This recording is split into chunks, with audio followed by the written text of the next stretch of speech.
Hi, I'm Jack, and Legends of Tomorrow has just wrapped up its 6th season last night, so I'm going to give you guys a review for it. But before we get started, don't forget to follow me on social media. My username is in the description and the bottom of the screen, and this is a spoiler review, so if you haven't seen the season yet, then beware.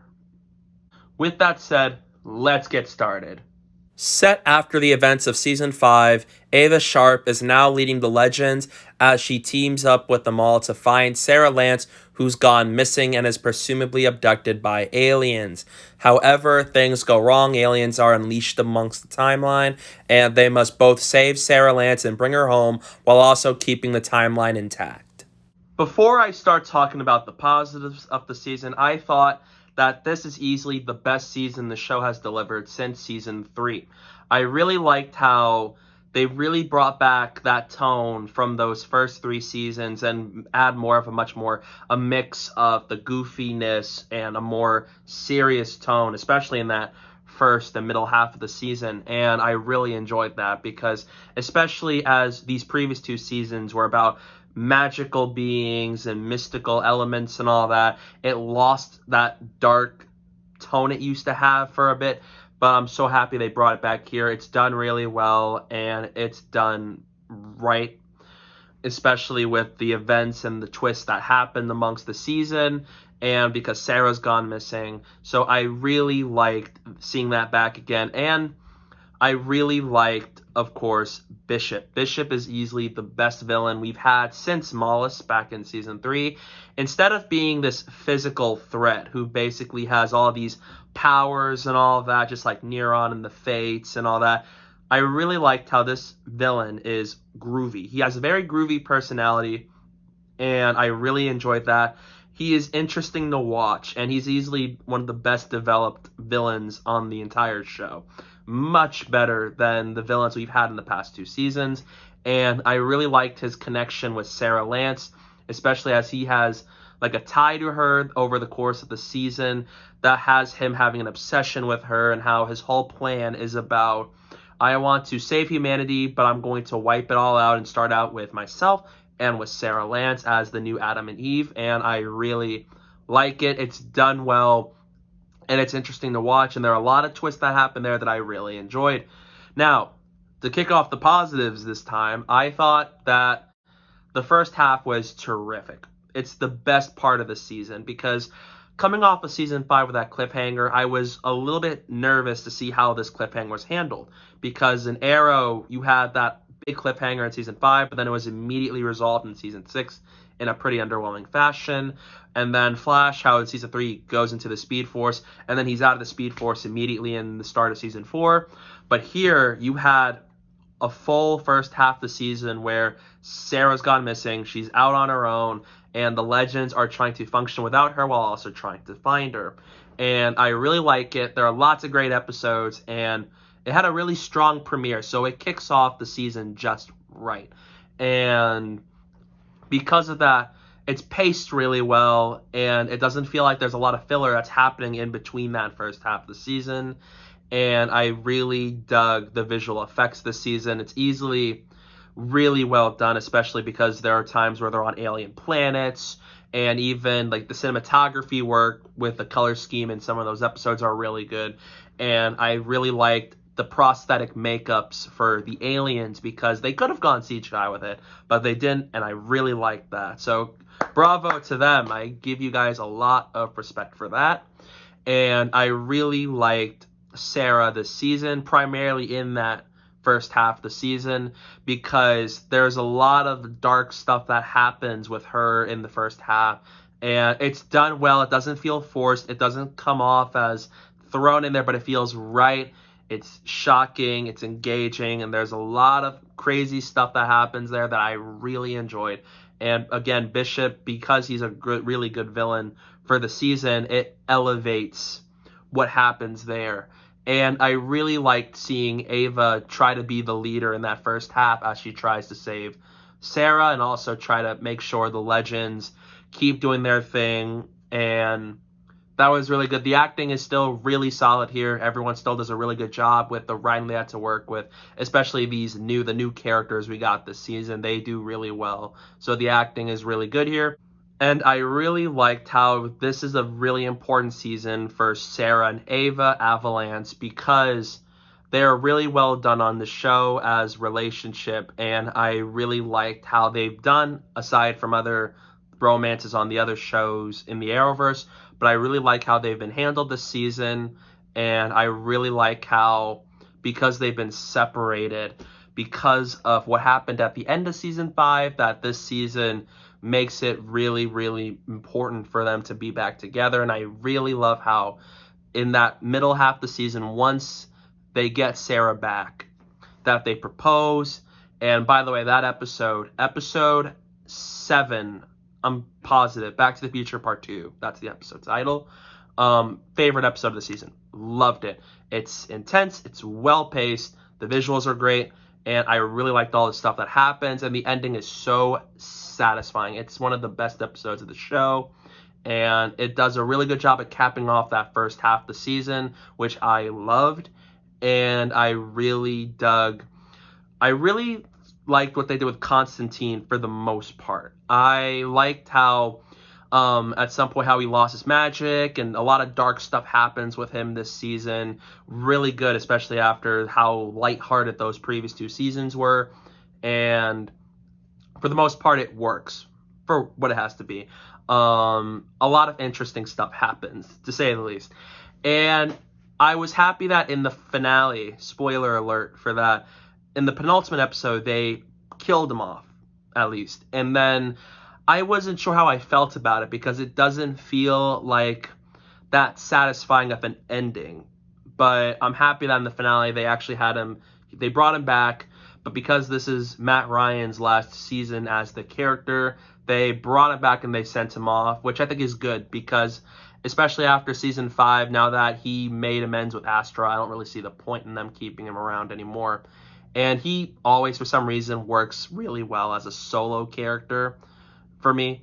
But I really liked what they did with him. His stuff was interesting, and I really loved that first half of the season, and the Bishop stuff was really good. And I just love the legend, and the humor really works too. The humor, it's really funny from time to time. And I love how when the show gets goofy this season, it gets goofy, but when it's serious, it does get serious. And the episodes are really well done because they do give me a lot of season 2 to 3 vibes. And one of my favorite seasons is from those early seasons, but I will save that for another video. And at the moment, those are my positives on Legends of Tomorrow Season 6. Oh, and this season finally gives Nate more use of his powers because ever since season 4, he barely steals up as much as he used to. So season 6 gives him a few times where he does it more, and that's really good to see. And plus, Mick starts to have some sort of relevance again because also around that time frame, he starts to just not have much purpose on the show. So season 6 really starts to give some of these characters meaning again, which was really good. And I thought Spooner was a nice addition as she has abilities that can let her feel whether there are aliens around and all that. And I thought that's really cool. I really like her dynamic with the characters, especially Astra in those final few episodes. So that I really enjoyed that. And I really liked how fun the season can be. It's not goofy over the top like the previous few seasons were, but they do it right without pushing the boundaries, which I really appreciated. And the finale was great. I really liked the finale. I thought it did what it needed to do. Bishop, I'll talk about that in the negatives, but for the most part, solid ending. It wraps up the season well, and it gives us an Avalanche wedding, which was really well done. And I really liked how they did it, and it fits what they were trying to tell. So I'm really happy that that happened. So I'm really looking forward to seeing what happens to them in season 7.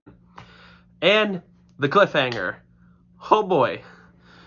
The cliffhanger leaves me very curious to see what exactly is going to happen. Because now that there is a Waverider, it destroys their Waverider in where the... Okay, so context-wise, so the final scene, they're walking towards their Waverider after they just saved the day, and another Waverider from the air comes in, destroys their Waverider, and just flies away, leaving the Legends stranded.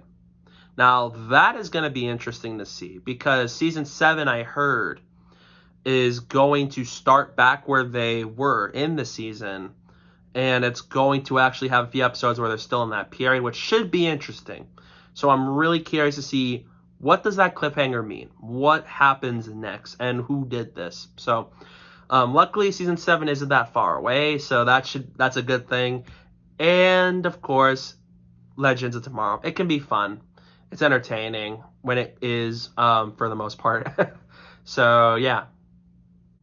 Oh, and this season finally gives Nate more use of his powers, because ever since Season 4, he barely steals up as much as he used to. So Season 6 gives him a few times where he does it more, and that's really good to see. And plus, Mick starts to have some sort of relevance again, because also around that time frame, he starts to just not have much purpose on the show. So Season 6 really starts to give some of these characters meaning again, which was really good. And I thought Spooner was a nice addition, as she has abilities that can let her feel whether there are aliens around and all that. And I thought that's really cool. I really like her dynamic with the characters, especially Astra in those final few episodes. So that I really enjoyed that. And I really liked how fun the season can be. It's not goofy over the top like the previous few seasons were, but they do it right without pushing the boundaries, which I really appreciated. And the finale was great. I really liked the finale. I thought it did what it needed to do. Bishop, I'll talk about that in the negatives, but for the most part, solid ending. It wraps up the season well, and it gives us an Avalanche wedding, which was really well done. And I really liked how they did it, and it fits what they were trying to tell. So I'm really happy that that happened. So I'm really looking forward to seeing what happens to them in Season 7. And the cliffhanger. Oh boy. The cliffhanger leaves me very curious to see what exactly is going to happen. Because now that there is a Waverider, it destroys their Waverider in where the... Okay, so context-wise, so the final scene, they're walking towards their Waverider after they just saved the day, and another Waverider from the air comes in, destroys their Waverider, and just flies away, leaving the Legends stranded. Now, that is going to be interesting to see, because Season 7, I heard, is going to start back where they were in the season, and it's going to actually have a few episodes where they're still in that period, which should be interesting. So I'm really curious to see, what does that cliffhanger mean? What happens next? And who did this? So luckily Season 7 isn't that far away, so that's a good thing. And of course, Legends of Tomorrow. It can be fun. It's entertaining when it is, for the most part. So yeah. Now that brings me to the negatives of the season. And the first thing that comes to mind is, after the first half of the season felt directionless, because once they get Sara back, which is a really important moment in the season, it just feels like every episode feels filler until at least episode 13, because Sara's back, and then she gets sidelined in those few episodes afterwards, and each character gets a lot of focus, like Behrad and Constantine and Astra and them. And at times it just feels like the season isn't building up to anything after that, because it felt like they were building up to Sara being returned to the Legends, that once they got to that point, it was like, so what now? And at times it made the season it could have held the season back from being top tier. And because of that, it made the season feel like it's inconsistent in terms of the structure of the story, which could have been better, because there are some episodes in between where that could be fairly entertaining, but they don't really do much for the show as a whole, and it holds the season back, because that first half was really strong, that the second half, while it's fine, it's good, doesn't hold a candle to the first half. And Bishop, because of how they handled Bishop in Back to the Future Part 2 episode, they got rid of him after that for a bit, and it just feels like there's nothing that's keeping the season together story-wise that's building up to anything that could be interesting. Except for the possibility of, the Avalanche wedding happening, which might be the thing, but overall I felt like the middle of the season really drags, and a lot of the episodes really don't do anything for the season, and it holds the season back a bit.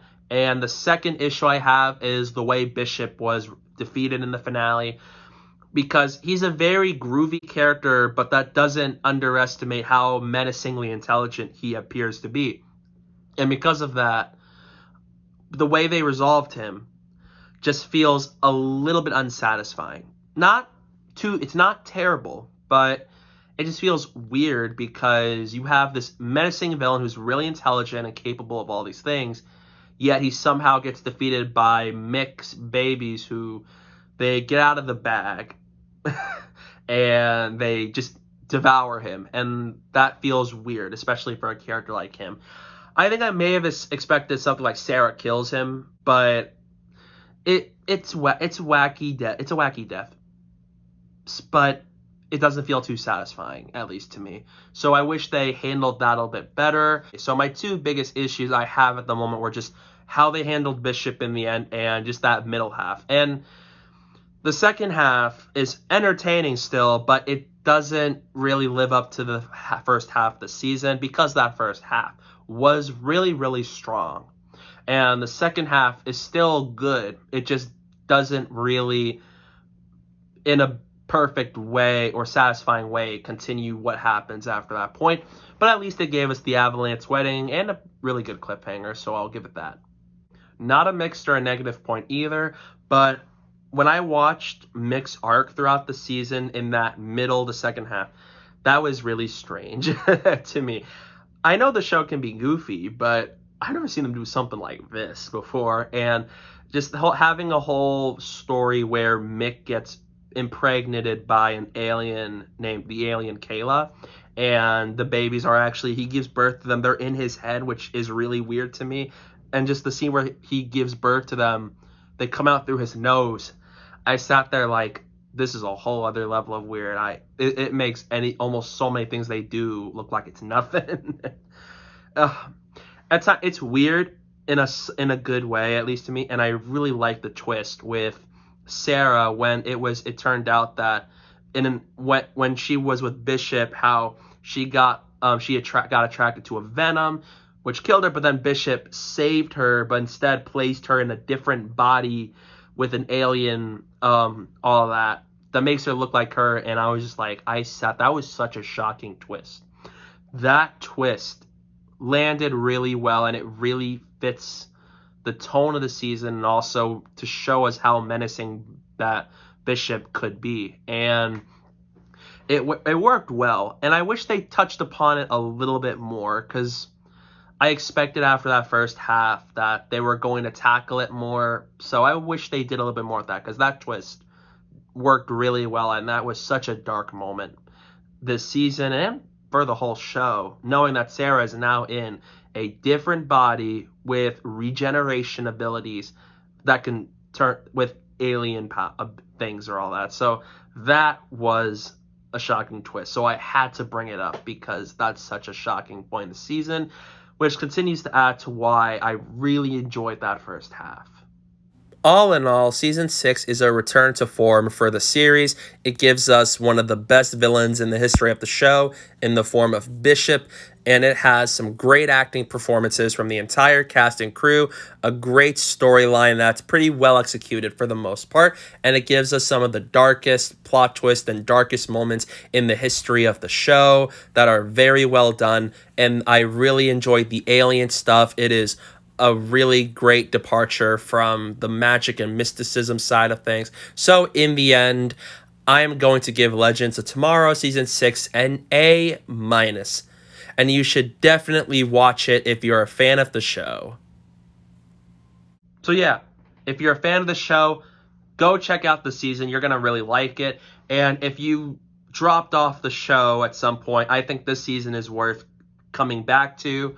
So in the end, I really dug season 6. I really enjoyed it a lot, and it's really great to have the show back.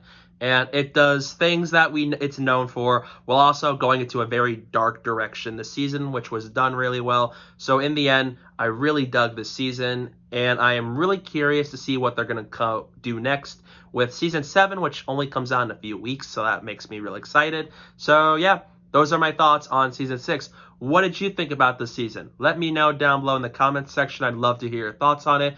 Don't forget to follow me on social media. And thank you guys so much for watching. And don't forget to hit that like button and the subscribe button. And stay tuned for more. You need to run now. I want you to feel the anger, the isolation of losing everything you've ever loved.